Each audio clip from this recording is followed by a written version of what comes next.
बिस्मिल्लाहिर्रहमानिर्रहीम। अस्सलाम वालेकुम। इस वक्त मैं अपनी सब्ज़ मर्च के फार्म पे खड़ा हुआ हूँ। काफ़ी अच्छी माशाल्लाह प्रोडक्शन है। इस वक्त हम इसको सुरख कर रहे हैं।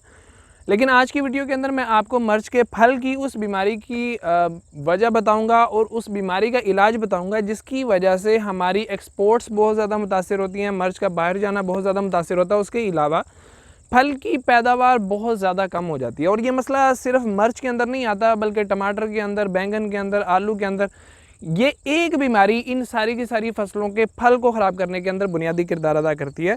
और वो फल ऐसा होता है कि आपके सामने बिल्कुल सही सलामत होगा, अचानक से उसके ऊपर ब्राउन कलर का एक निशान बनना शुरू होगा जो आहिस्ता आहिस्ता साथ वाले फलों के ऊपर भी फैलना शुरू हो जाता है और आपका फल ख़राब हो जाता है। ना आप उसको सुखाने के अंदर काम में ला सकते हैं, ना ही आप उसको फ्रेश मंडियों के अंदर बेच सकते हैं, वो सारे का सारा रिजेक्ट हो जाएगा।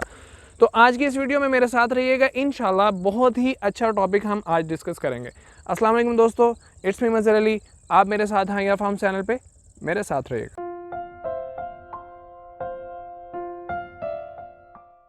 ये बीमारी जिसको आज हम लोग इंशाल्लाह डिस्कस करेंगे, इसको फ्रूट रॉट भी कहा जाता है, इसको फल का कोढ़ भी कहा जाता है और इसको एंथ्राकनोज भी कहा जाता है।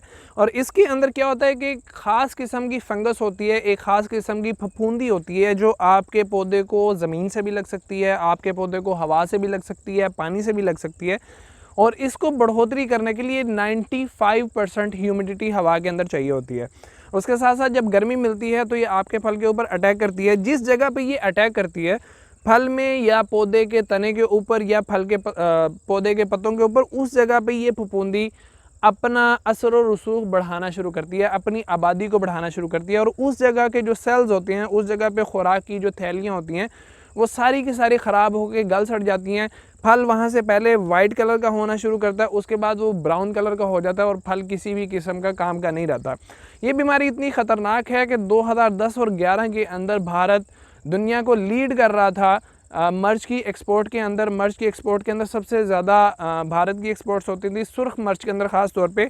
लेकिन इस एक बीमारी की वजह से वो एक साल के अंदर अंदर पहले नंबर से उतर के छठे नंबर के ऊपर आ गया, क्योंकि इस बीमारी ने मर्च की क्रॉप को बहुत ही ज़्यादा इफ़ेक्ट किया था। तो इतनी ख़तरनाक ये बीमारी है।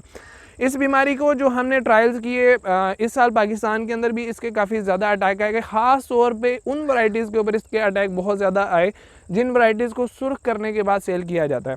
तो हमने जो उसके ऊपर ट्रायल कराया, टॉपसन एम और एलीट जो बायर कंपनी का है, उसका मिक्सचर सबसे ज़्यादा इफ़ेक्टिव था, इसने सबसे ज़्यादा इसको कंट्रोल किया। उसके बाद जो सजेंटा की रिवर्स है, उसने इसका बहुत अच्छा कंट्रोल किया। एफएमसी की कैब्रियो टॉप ने इसका काफ़ी अच्छा कंट्रोल किया। सजेंटा की एमिस्टार टॉप ने इसका काफ़ी अच्छा कंट्रोल किया।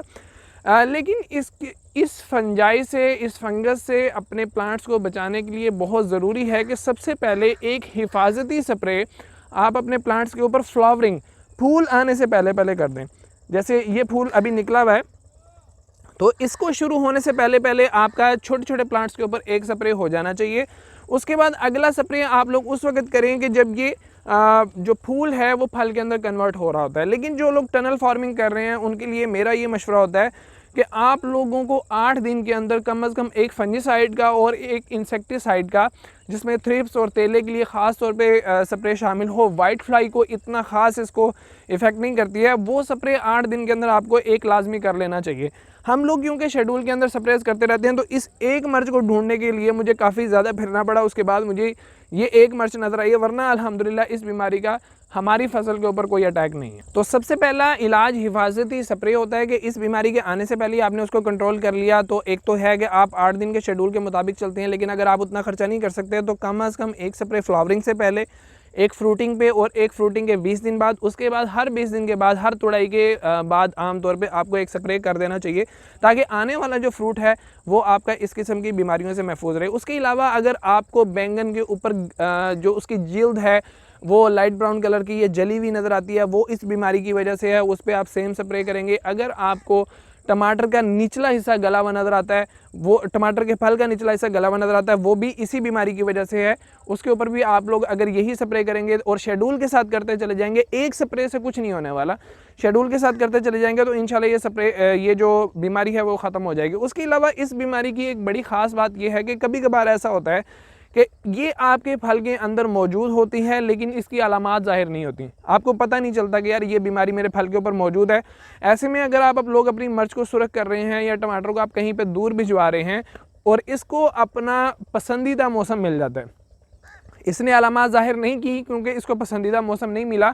अब जब आपने अपनी मिर्च को सुरख करके स्टॉक कर लिया, उसको गट्टुओं के अंदर भर लिया या फैक्ट्री ने उसको स्टॉक कर लिया है, तो अगर उसको फेवरेबल कंडीशंस मिल जाती हैं, मौसम उसको सही मिल जाता है और उसको 95% ह्यूमिडिटी मिल जाती है, तो ये फल के तुड़ाई के 10-15 दिन के बाद भी ज़ाहिर हो सकती है, जिसकी वजह से वो आइटम जिनको आप स्टॉक करना चाहते हैं स्टॉक होने के बाद भी इस बीमारी के उसमें रह सकते हैं। तो इसलिए बेहतर ये है कि आप हर तुड़ाई के बाद मतलब 15 से 20 दिन के वक्फे से आप लोग मुसलसल स्प्रेज करते रहें ताकि ये फंगस अगर पैदा हो भी रही है तो साथ के साथ ख़त्म हो जाए।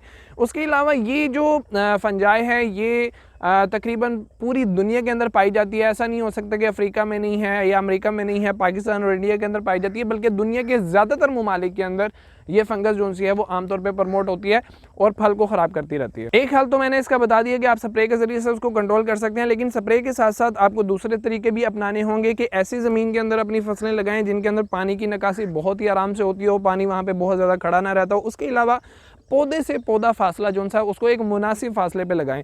कुछ लोग करते हैं कि बहुत ज़्यादा घना करके लगा देते हैं जिसकी वजह से फसल के अंदर से हवा का गुजर बिल्कुल ख़त्म हो जाता है, ह्यूमिडिटी बढ़ती है और हर किस्म की बीमारियों के अटैक थोड़े थोड़े दिन के बाद आना शुरू हो जाते हैं।